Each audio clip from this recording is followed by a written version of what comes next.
हम यहाँ वैदिक विचार गोष्ठी के अंतर्गत होने वाले आर्य समाज प्रश्नोत्तरी के उपलक्ष्य में एकत्रित हुए हैं।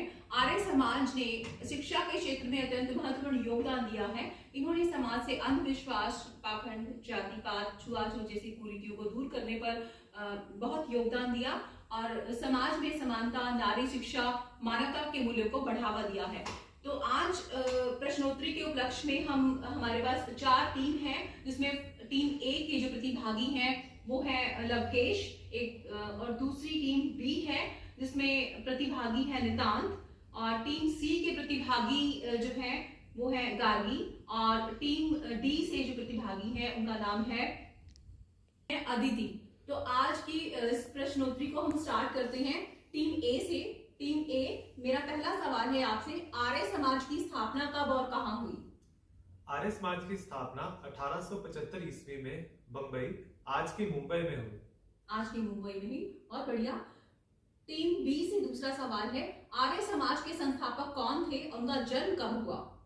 आर्य समाज के संस्थापक स्वामी दयानंद सरस्वती जी थे और उनका जन्म 1824 में हुआ था। बिल्कुल सही। आर्य समाज के संस्थापक स्वामी दयानंद जी थे, जिनके विचारों को लेते हुए आज जो है हमारा समाज इतनी उन्नति और तरक्की कर रहा है, जिसमें नारी शिक्षा को बहुत ज्यादा प्रावधान दिया गया है। तो अगला सवाल टीम सी के लिए, आर्य समाज का मुख्य उद्देश्य क्या है? आर्य समाज का मुख्य उद्देश्य वेदों का प्रचार और समाज का सुधारण है। आर्य समाज का मुख्य उद्देश्य, जैसे कि अभी टीम सी में गार्गी ने बताया कि वेदों का प्रचार और उसमें सुधार करना है, तो वेदों को ही आधार मान के आर्य समाज ने बहुत सारी कुरीतियों का जो है वो खंडन किया, और जिसको आज जो हमारा समाज है वो अच्छे रूप में निखरता हुआ हम देख रहे हैं। अगला सवाल टीम डी के लिए, आर्य समाज का नारा क्या है और उसका क्या अर्थ है? आर्य समाज का नारा है कि वेदों की ओर लौटो, जिसका अर्थ है कि वेदों में जो सत्य दिया गया है उसको अपने जीवन में अपनाओ। हमें ऐसे ही अपने जीवन में सत्य से हर कार्य को करना चाहिए और उसे अपनाना चाहिए। बिल्कुल, अंधविश्वास पे हमें विलय नहीं रखना है, हमें सत्य को अपनाना है और मानवता की ओर बढ़ना है। अगला सवाल टीम ए के लिए, आर्य समाज किस ग्रंथ को सर्वोच्च मानता है? आर्य समाज वेदों को सर्वोच्च मानता है। आर्य समाज में वेदों को ही आधार मानकर समाज में फैली कुरीतियों को दूर किया है और जीवन के अंदर जागरूकता, समाज में जागरूकता फैलाई गई। बहुत बढ़िया। टीम बी के लिए अगला सवाल, आर्य समाज में नैतिक जीवन का क्या महत्व है? नैतिक जीवन से हमारे जीवन में शांति और सद्भाव आता है, और जैसा कि स्वामी जी ने भी कहा था कि वेदों की ओर लौटो, तो वेदों से भी इस चीज का हमें ज्ञान मिलता है कि हमें शांति और सद्भाव से अपने जीवन में आगे बढ़ना चाहिए। बहुत बढ़िया। अगला सवाल टीम सी के लिए, आर्य समाज का मुख्यालय कहाँ है?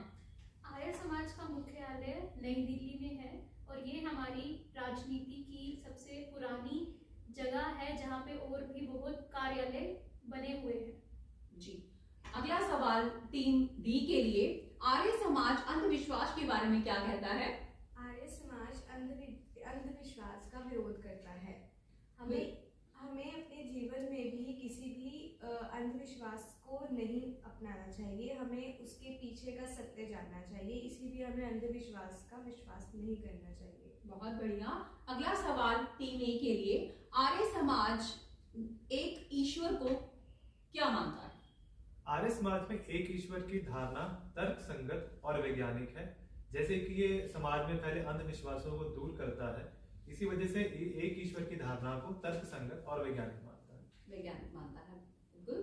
अगला सवाल टीम बी के लिए, डीएवी संस्थानों में का आर्य समाज में क्या संबंध है? डीएवी संस्थाएं आर्य समाज में शिक्षा संबंधी संस्थाओं से जुड़ी है, और हम भी डीएवी की शिक्षा संस्था से जुड़कर हमें बहुत गौरवान्वित महसूस होता है। बहुत बढ़िया। अगला सवाल टीम सी के लिए, आर्य समाज के 10 सिद्धांत किसने बनाए? आर्य समाज का सिद्धांत स्वामी दयानंद जी ने बनाया है, जो इस समाज के प्रमुख भी माने जाते हैं। बिल्कुल। अगला सवाल टीम डी के लिए, आर्य समाज का प्रभाव किन किन क्षेत्रों में पड़ा? आर्य समाज का प्रभाव शिक्षा, समाज, धर्म और राजनीति पर पड़ा। बहुत बढ़िया। जैसे आर्य समाज ने, अभी आपने बताया कि राजनीति पर, समाज में और शिक्षा पर, जिसमें नारी शिक्षा का बहुत ज्यादा, मैं बार बार एम्फेसाइज कर रही हूँ कि नारी शिक्षा पर इन्होंने बहुत ज्यादा काम किया है और अंधविश्वास को दूर करके और बाल विवाह को रोक करके और नारी को की समानता और उनकी उन्नति के लिए इन्होंने बहुत ज्यादा जो है कार्य किया, जिससे हमारा समाज बहुत उन्नति की तरफ बढ़ रहा है। अगला सवाल 3A के लिए, आर्य समाज का हिंदू समाज में क्या प्रभाव है? हिंदू समाज में सुधार और जागरूकता, जैसे कि समाज में फैली जितनी भी कुरीतियां थी उनको आर्य समाज ने दूर किया, नारी शिक्षा की और हम सबको अग्रसर किया, और जितने भी हमें सब नशा मुक्ति, जैसे हमारे अभी नशा मुक्ति आंदोलन हुआ शिक्षण संस्थानों के अंदर, तो उससे भी बहुत जागरूकता फैली गई है सब। बहुत बढ़िया। अगला सवाल टीम बी के लिए, आर्य समाज में वेदों का अध्ययन क्यों किया? आर्य समाज ने वेदों का अध्ययन इसलिए किया क्योंकि उसमें जीवन के सभी सिद्धांत हैं, और आज के युग में भी वे सिद्धांत हमारे लिए इसलिए भी जरूरी है क्योंकि वे हमें सत्य और निरंतर आगे बढ़ते रहने का मैसेज देते हैं। अगला सवाल टीम सी के लिए, आर्य समाज का धर्म और विज्ञान के प्रति क्या दृष्टिकोण है? आर्य समाज का धर्म और विज्ञान के प्रति एक सा दृष्टिकोण है, पर वह विज्ञान को ज्यादा मायने देता है क्योंकि आज के समय में हम सब विज्ञान के शिक्षक हैं और हमें कि आर्य समाज अंधविश्वास और रूढ़िवादिता का जो है वो विरोध करता है। बहुत बढ़िया। अगला सवाल टीम डी के लिए, आर्य समाज में मानव कल्याण को क्यों महत्व दिया गया है? आर्य समाज में मानव कल्याण को महत्व दिया गया है क्योंकि मानव सेवा को श्रेष्ठ माना गया है। अगला सवाल टीम ई के लिए, आर्य समाज की प्रमुख शिक्षाएं कौन कौन सी हैं? आर्य समाज की प्रमुख शिक्षाएं हैं सत्य, समानता, नैतिकता और शिक्षा। अगला सवाल टीम बी के लिए, आर्य समाज ने सामाजिक कुरीतियों को कैसे समाप्त करने का प्रयास किया? आर्य समाज ने शिक्षा और जागरूकता के द्वारा समाज की कुरीतियों को समाप्त करने का कार्य किया है। अगला सवाल टीम सी के लिए, आर्य समाज धार्मिक सहिष्णुता को कैसे बढ़ावा देता है?